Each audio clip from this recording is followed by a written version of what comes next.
আসসালামু আলাইকুম বন্ধুরা, আশা করি সকলে ভালো আছেন। প্রিয় বন্ধুরা, এই মুহূর্তে আমাদের কাছে একটি সেট আসছে। সেটের মডেল হলো আপনার 532 স্যামসাং। তো এই ফোনটি কাস্টমার নিয়ে আসছিল।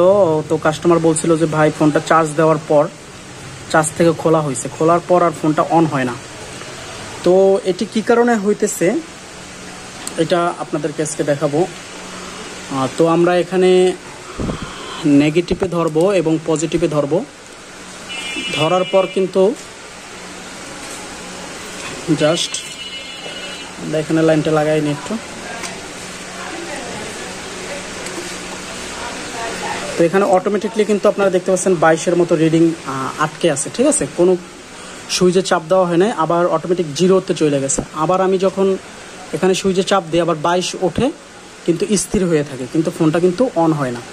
তো অটো এম্পিয়ার টানে মাঝে মাঝে, আবার চলে যায়। এই ধরনের সমস্যা হলে আপনারা কি করবেন? যেহেতু অটো কারেন্ট টানতেছে, তো এটি যেহেতু আমাদের সমাধান করতে হবে, সেহেতু আমাদের এখানে বেশিরভাগই যে গুরুত্বটা দিতে হবে সেটা হলো মাল্টিমিটার। প্রিয় বন্ধুরা, আপনার কাছে মাল্টিমিটার থাকলে, আপনার কাছে মাল্টিমিটার যদি থাকে, তাহলে কাজগুলো আপনি খুব সহজভাবে করতে পারবেন।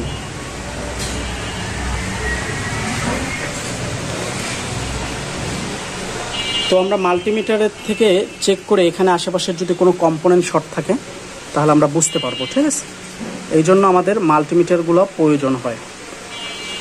তো মাল্টিমিটারে আমার এখানে কন্টিনিউটি মোডে দেওয়া আছে। জাস্ট আমি এখানে যে ক্যাপাসিটারগুলো আছে সঠিক পর্যায়ে ক্যাপাসিটারগুলো চেক দিব। যদি ক্যাপাসিটার কোনো প্রকার শর্ট পাই তাহলে সে থেকেও আমাদের সমস্যাগুলো হতে পারে। তাহলে আমি একের পর এক চেক দিই। দেখেন বন্ধুরা, এখানে একটা ক্যাপাসিটার শর্ট আছে, এইখানেও একটা শর্ট আছে, দুইটা ক্যাপাসিটার শর্ট, তিনটা ক্যাপাসিটার শর্ট পাইতেছি, চারটা ক্যাপাসিটার শর্ট। বন্ধুরা, এই উপরের লাইনগুলোয় যে একটা, দুইটা, তিনটা, চারটা, পাঁচটা, যে এই উপরের যে পাওয়ার আইসির উপরের যে 500টা ক্যাপাসিটার শর্ট দেখাইতেছে। তো আমরা একটু মাইক্রোস্কোপের নিচে রেখা দেখি।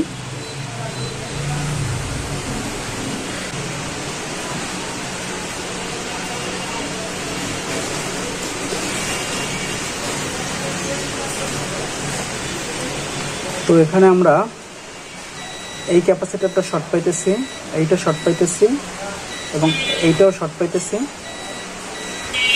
এখানে 500টা ক্যাপাসিটার শর্ট পাইতেছি। তো আমরা এখানে কি করব? এখানে এখন আমরা রজন থেরাপি দিব। বন্ধুরা, রজন থেরাপি দিলে আমরা বুঝতে পারবো যে কোন ক্যাপটা শর্ট হওয়ার কারণে আমাদের এই ধরনের সমস্যাটা হইতেছে।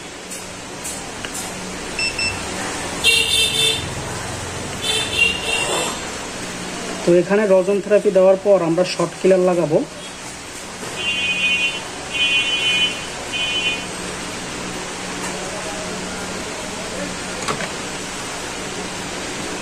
তো আমরা এখানে শর্ট কিলারটা লাগাইনি।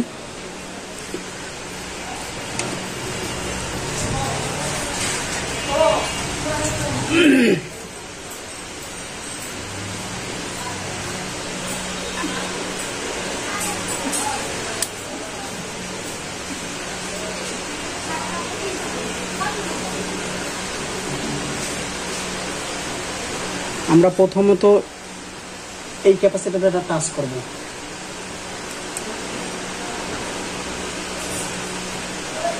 পর সঙ্গে সঙ্গে কিন্তু এই মধ্যের ক্যাপাসিটরটা পুড়ে গেছে, সঙ্গে সঙ্গে রজনটা গইলা গেছে। তো আমরা এখান থেকে ক্যাপটা এটা উঠিয়ে দেব। এখান থেকে এই ক্যাপাসিটরটা আমরা এখান থেকে রিমুভ করে দেব।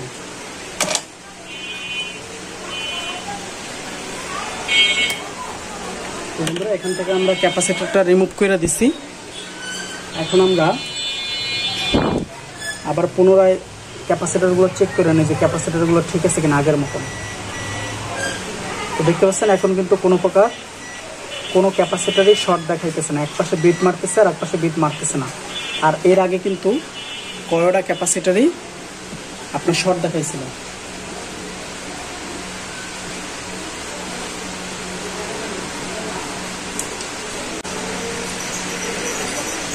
তো চলুন আমরা এখন পাওয়ার সাপ্লাইতে একটা চেক দিই যে পাওয়ার সাপ্লাইতে আমাদের ঠিক আছে কিনা। আমাদের ফোনটি আগে অটো কারেন্ট টানছিল, এখন ঠিক আছে কিনা দেখি। তো দেখেন এখন কিন্তু অটোমেটিকলি কারেন্ট টানতেছে না, আর আমি এখন সুইচে চাপ দিতেছি। আলহামদুলিল্লাহ আমাদের ফোনটা কিন্তু অন হয়ে গেছে। তো এই ছিল কাজ বন্ধুরা। দেখেন খুব সাবধানতার সাথে কাজগুলো করলে 100% কাজগুলো হবে। তো কাজটা কিন্তু 100% আমাদের ওকে হয়েছে। তো এটা মেডেলে দেওয়ার কারণে আমার এটা শর্ট ক্লিয়ার মেডেলে দিয়ে অন করার কারণে এখানে এম্পিয়ারটা বেশি টানছে, আর কিছুই না।